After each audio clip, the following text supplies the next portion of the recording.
श्रीहरि ओं श्रीहरि ओं अद्वेष्टा सर्वभूतानां मैत्रः करुण एव च निर्ममो निरहंकार समदुःख सुखं क्षमी संतुष्ट सततं योगी यतात्मा दृढ़ निश्चय मज्जर्पित मनोर्बुद्धिर्जो मभगत स मे प्रिय। ओं नमो भगवते वासुदेवाय श्री परमात्मने नमः। जेउ पुरुष सकल भूतंक ठारे द्वेष रहित निस्वार्थ भाव रे समस्तंकर प्रेमी ओ अहेकुत दयालु तथा ममता रहित अहंकार रहित सुख दुख प्राप्ति रे सम ओ क्षमाशील अर्थात अपराधी को भी अभय प्रदान करती पुणी जो जोगी निरंतर संतुष्ट रहती मन और इंद्रिय मानक सहित शरीर को वश करी रही थांती एवं जे मोठारे दृढ़ निश्चय होई थांती मोठारे मन बुद्धि अर्पण करी देइथिबा सेई भक्त मोर प्रिय अटंती।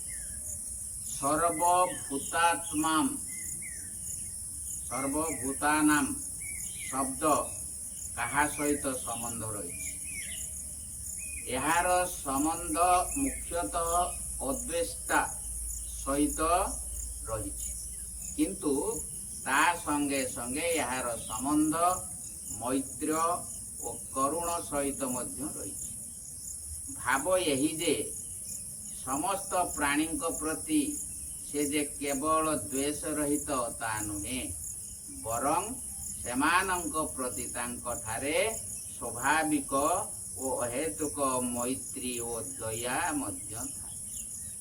सिद्ध पुरुषंकर तो समस्तंक ठारे समभाव हो जाए पुणे तांक ठारे मैत्री और करुणार विशेष भाव किपरि रही पारे। भक्ति मार्गर साधकंक ठारे आरंभरु ही मैत्री और दया भाव विशेष रूपे रही था एणु सिद्धावस्थारे मध्य ये सब गुण तांक स्वभाव रे ओ व्यवहार रे सहजरे मिलिथा। यह छड़ा भगवानंक ठारे जेपरि अहेतुकी अपार दया और प्रेम आदि रहे सेहीपरि तांक सिद्ध भक्तंक ठारे मध्य ये सब रहिबा उचित ही अटे। निर्मम और निरहंकार यही दुईटी लक्षणर अभिप्राय। यही लक्षण दुईटी द्वारा एठारे देखाई दिया जाइछि जे भगवानंकर ज्ञानी भक्तंकर सर्वत्र समभाव हुए अतएव तांकर केउथिरे ममत्व रहे नाही कि निज शरीर रे अहंकार रहे नाही तथापि कौनसी प्रयोजन न थाई से सकल प्राणी ठारे प्रेम रखती और समस्तंक प्रति दया रखती यह तांकर मोहनीयता। भगवानंकर साधक भक्त मध्य दया और प्रेम करती किंतु तांक ठारे ममत्व और अहंकार सर्वथा अभाव न थाए। सम दुख सुख यही पदरे आसीथिबा सुख दुख शब्द हर्ष शोकर वाचक ना अन्य कहार सेथिरे सम रहिबा कोन। एठारे सुख दुख हर्ष शोक मानंकर वाचक नुहे किंतु एमानंक हेतु मानंकर वाचक तथा एमानंक ठारू उत्पन्न हेउथिबा विकार मानंकर नाम हर्ष ओ शोक। अज्ञानी मनुष्य माने सुख रे आसक्त होती एणु सुख प्राप्ति रे सेमानंको हर्ष हुए एवं दुख रे द्वेष दुख प्राप्ति रे सेमानंकर शोक हुए किंतु ज्ञानी भक्तंकर सुख और दुख रे समभाव होइतिबारु कौनसी भी अवस्था रे तांको अंतःकरण रे हर्ष शोक आदि विकार हुए ना। श्रुति रे मध्य कहा जाइछि जे हर्ष शोक जहाती अर्थात ज्ञानी पुरुष हर्ष शोक को सर्वथा त्याग करी दियंती। प्रारब्ध भोग अनुसार शरीर रे रोग हेले पीड़ा रूपी दुख बोध होइथाय एवं शरीर सुस्थ रहिले तहिरे पीड़ार अभाव बोध रूपी सुख मध्य हुए किंतु राग द्वेष नथिबा जोगु सेमानंकु हर्ष और शोक हुए नाही। एपरि भावरे कोनोसी अनुकूल और प्रतिकूल पदार्थर बा घटनार संयोग वियोग रे मध्य सेमानंकु कौनसी प्रकार हर्ष शोक हुए नाही। या ही सेमानंक सुख दुख रे सम रहिबा। क्षमावान काहाको कहती ओ ज्ञानी भक्तों को क्षमावान काहेकि कुआ जाइछि।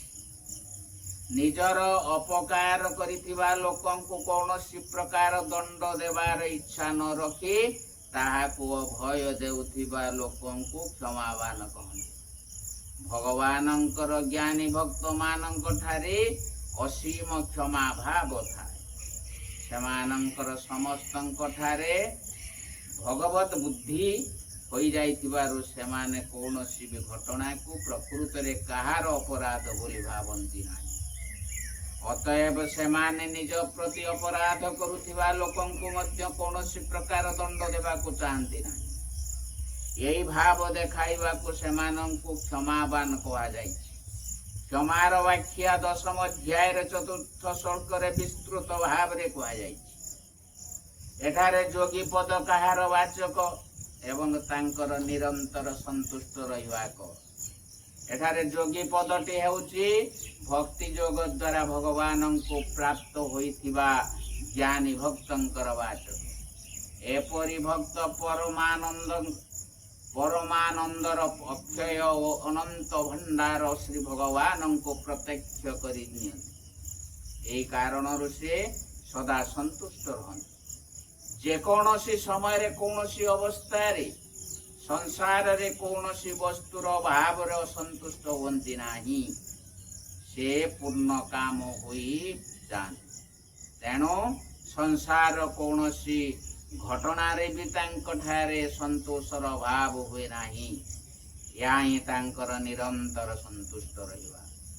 संसारी मनुष्य मानकर जे संतोष हुए ता क्षणिक। जो कामनार पूर्ति रे सेमानंकर संतोष हुए ताहा कम हेबा क्षणी पुनर्बार असंतोष उत्पन्न हो जाए। अतएव सेमाने सदा संतुष्ट रही पारंती नाही। जतात्मार अर्थ या कहीं प्रयोग करा जाए। जे मन और इंद्रिय मानक सहित शरीर को भी जय करछंती ताहांकु जतात्मा कहंती। भगवानंक ज्ञानी भक्त मानंकर मन और इंद्रिय सहित शरीर सदा ही बस होई रही थाए। सेमाने केबे भी मन और इंद्रिय मानक बसरे रहंती नाही।